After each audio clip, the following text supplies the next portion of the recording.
welcome back to the channel. My name is Dominique Davis, also known as Brown and Bendy, and here on this channel we practice flexibility of the mind, the body, and the spirit. I hope that you are doing well today. Just a reminder, Brown and Bendy now has a newsletter, so if you'd like to keep up with me through email, keep up with my projects, keep up with the little things that I'm thinking about, what I'm reading. I have my Goodreads on there, as well as just some weekly motivation to help you center yourself and understand where you currently are in the zeitgeist of this capitalistic hellscape that we live in. Not to start off on a negative note. Okay, so I think I'm priming myself for this conversation because this conversation aggravates me so much. And one day I realized I have a YouTube channel. I can talk about it. So we're going to talk about it. The new year is coming. It's close now. When this comes out, it's like this should come out the day after Christmas. So we're like 5 days away from the new year. And the new year often inspires questions of worthiness within us. We start to visualize the year ahead.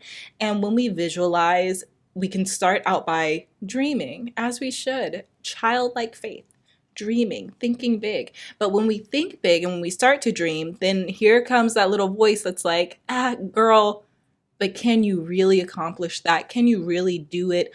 Are you really worthy of it? Worthiness. Oh my goodness. Worthiness has always been a question, especially for women, especially for Black women. Now, this video is not going to be specific to Black women, but I am a Black woman, if you have not noticed. So obviously, I'm going to speak about that experience.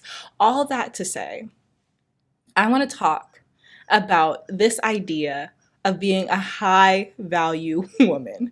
What makes you valuable? What makes you worthy of being deemed as valuable? Let's get into it. So I'm just gonna say off the bat that I believe that the whole concept of being a high value woman was created as a tool of the patriarchy. I'm just gonna put that out there. But since the term has been floating around, I do believe that women have gotten a hold of it and used it to take claim over how to define being high value as a woman, as well as making content and making different think pieces to really explore how we can find ourselves as valuable and define ourselves as valuable and make content with good intentions. So that's kind of the spectrum I see all these ideas on. But the original intent of what it means to be a high value woman came from this idea of what makes you valuable enough to marry. I don't mean to laugh.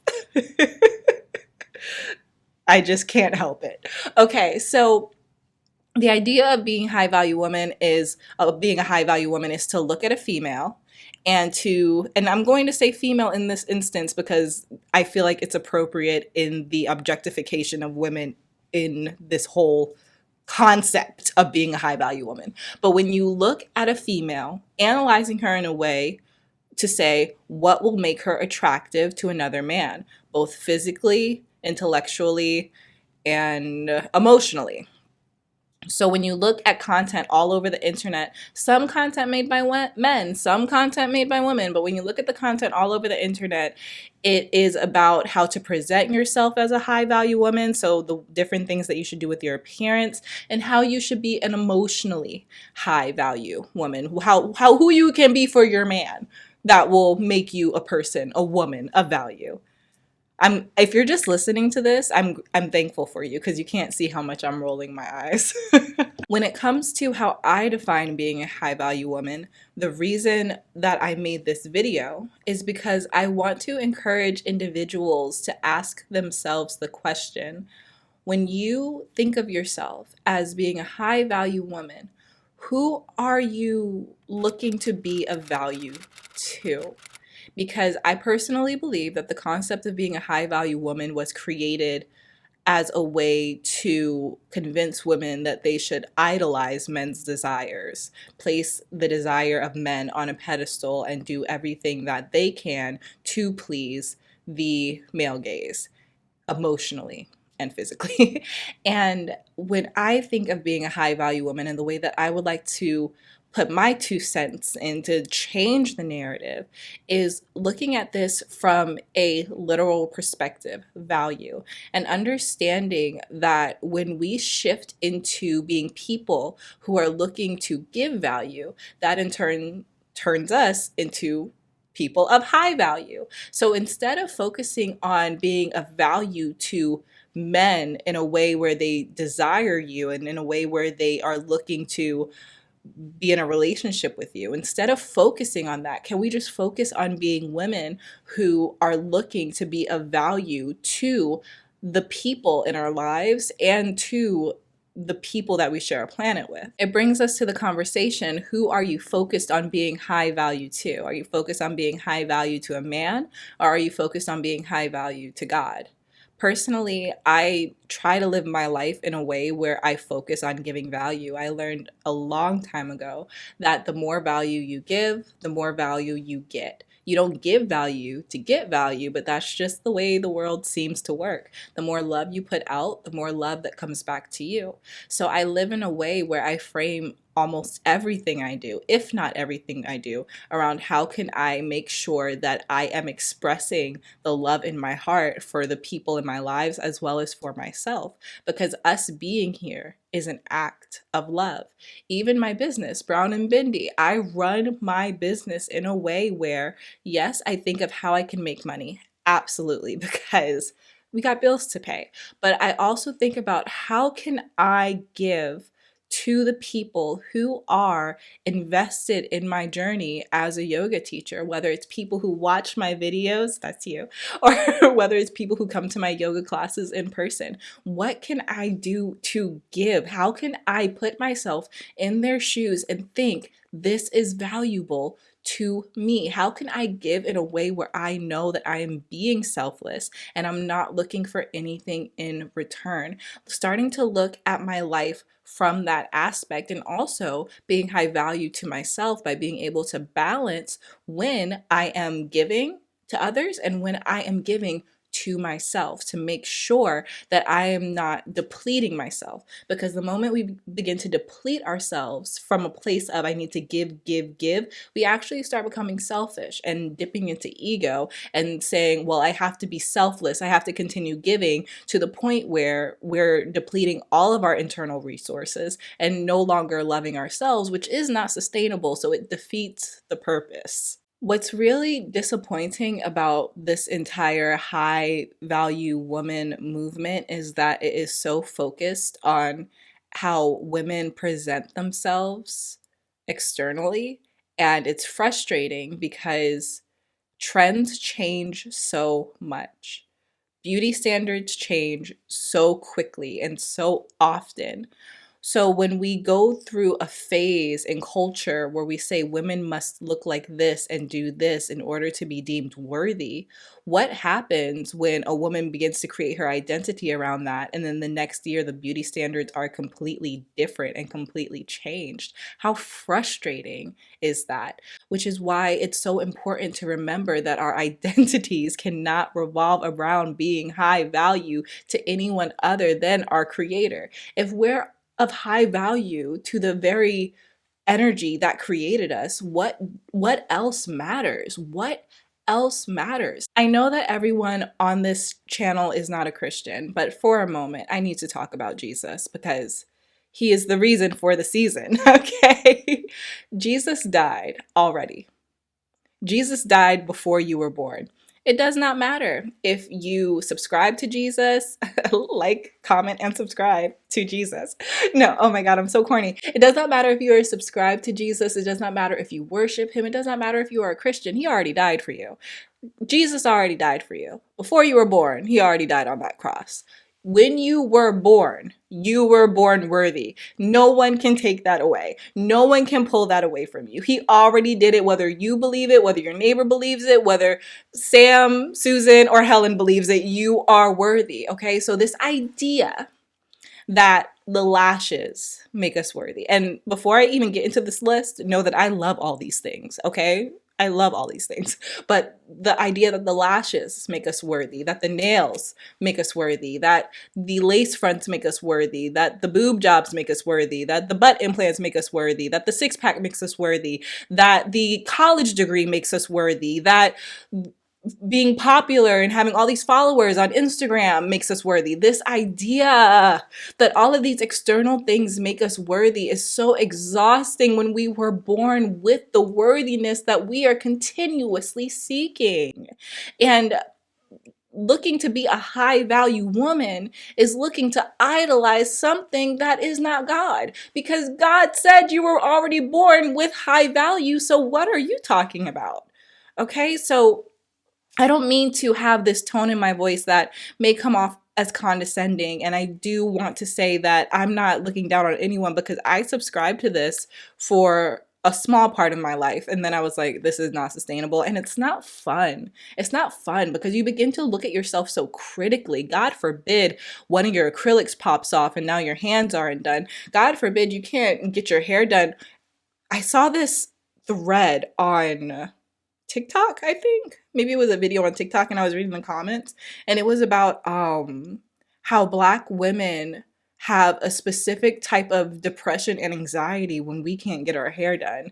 And I'm not going to speak for everyone, I'll speak for myself. That is completely true. It's something that I have healed past. I've gotten to a place where I'm just like, I woke up like this and you're gonna get what you get. And that's a whole nother video. If you guys want me to make a video on that, comment. But I've gotten to a place where I'm just like, I woke up like this. You're gonna get what you get. But that was a journey. And that was not an easy place to get to. And I have been in the position where I have not been able to afford extensions. I've not been able to afford to get my hair done. I've not been able to do what I wanted to with my hair. And I felt an internal dread because of that. Okay. So this idea that our external appearance equates to our worthiness, it is just silly. It is just silly, and it's not true. So I hope that I'm giving you freedom to release society's expectations of how you should show up in the world, because again, baby girl, you were born worthy. It's so easy to get caught up in the world and to think that when you wake up, I'm worthy, I feel connected, I feel one with him, and everything is all good. And then you walk out your door and or you get on your phone and the comparison game begins. We start to see other humans and where other humans are and what other humans are doing. And we start to look at ourselves and we say, do I measure up? Do I measure up to what they are doing? Do I measure up to how I compete, how I show up? Is what I'm giving to the world enough? When I get into that mindset, I must worship. I have to worship. For me personally, we are all going to have different forms of worship. Me as a Christian, I get out my keyboard if I can, if I'm home. If I don't have my keyboard, I'm just singing. I sing to God. I get on my keyboard, I play, and then I sing to God, and I get lost. And I remember that because my worship is singing to Him, no one can take that away. And if I was never able to sing again, if I was never able to play piano again, I write songs, and I would write songs to Him. Whatever I can do in my personal way to remember that I don't need any add-ons.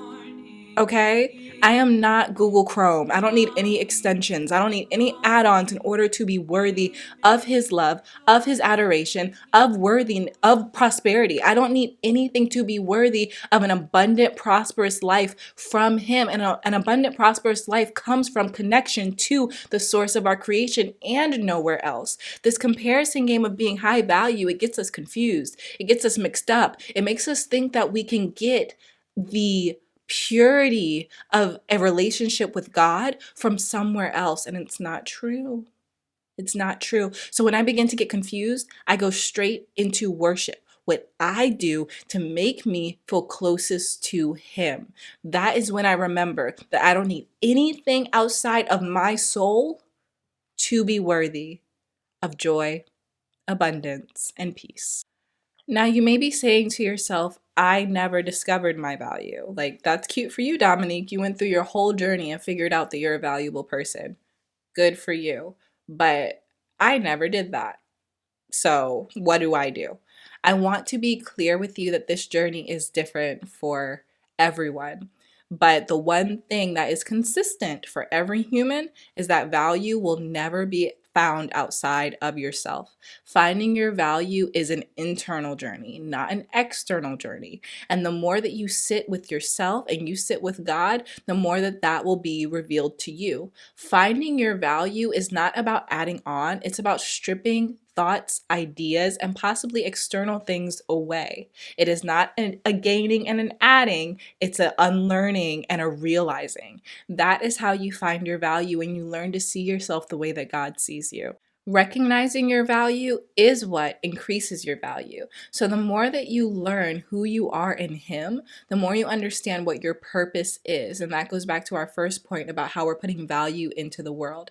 Understanding how you're putting value into the world and focusing on leaning into that and becoming a person who can hone those skills and be a person who can go to God when you need to be filled up so that you can go back into the world and give. Learning how to get into that flow and learning about your own skills and your own talents and what He put in you to make you the powerful being that you are, because we get disconnected from our power when we try to be someone else. So understanding how to be the powerful being that He created you to be, those things that only you can do, the things that come so easily to you that you ignore and avoid because you're like, oh, life can't be that easy. Focus on those things and believe in those things, that those are gifts that He gave you in order to make this world heaven on earth. Understand it and believe it. Focusing on that is what's going to help you see your value, not only as a woman, but as a soul here on this planet, which I personally believe is even more impactful. So when it comes to the college degree, if the college degree serves your purpose, it's fine. If it comes to the lashes and the lace fronts, if those serve your purpose, it's fine. You may be saying, how could that possibly serve someone's purpose? Look, my nails were brittle and dry. I got acrylics just to give me a break from thinking about my nails for a couple of weeks. And you might be saying, Dom, oh, these aren't acrylics. This is SNS. Yeah. You might be saying, Dom, SNS acrylics don't really help your nails. My nails react very well to not being touched and played with and bit. Okay. So when I put my nails away, they are happy. So for me, the acrylic served me in this season. So I don't want you to think that like purses and dresses and lashes and hair, all those external things are bad. They're not bad, but do they serve your purpose? Sometimes a cute little purse can just put some gas in your tank. It can make you excited about going where you need to go. For example, if you decide that you want to organize a brunch of women to get them together to talk about how you can do something for your community, how you could do something for kids, how you could do XYZ, buying a new purse might make you feel more confident going into that brunch and leading that conversation. Okay, we are still allowed to like things, but making sure that the things that we desire work towards a specific purpose, not buying things to fill a hole, not buying things in order to be more valuable to individuals in a sexual way or in a way where you're trying to make them date you. Because look, my light shines the brightest when I am focusing on my passion, when I am focusing on my purpose. And my husband was attracted to me because of my purpose and my passion. And there is no doubt about it that our bond is what it is because we are both very passionate individuals, and he sees me for who I am and he supports me for who I am. And he never, ever asked me to turn my light down. So God forbid, my friend, that you fall into high value woman culture and you attract a man who then expects you to be what this culture has made you into. So when you find yourself and you start to want to turn up your light, he does not have room for it. He does not have space for it, because that is not the basis that you attracted him on. Those were not the conditions. Find your light, turn your light up, and the right man will come. The right man will come. Okay? I promise. I promise. I promise. I promise. Okay.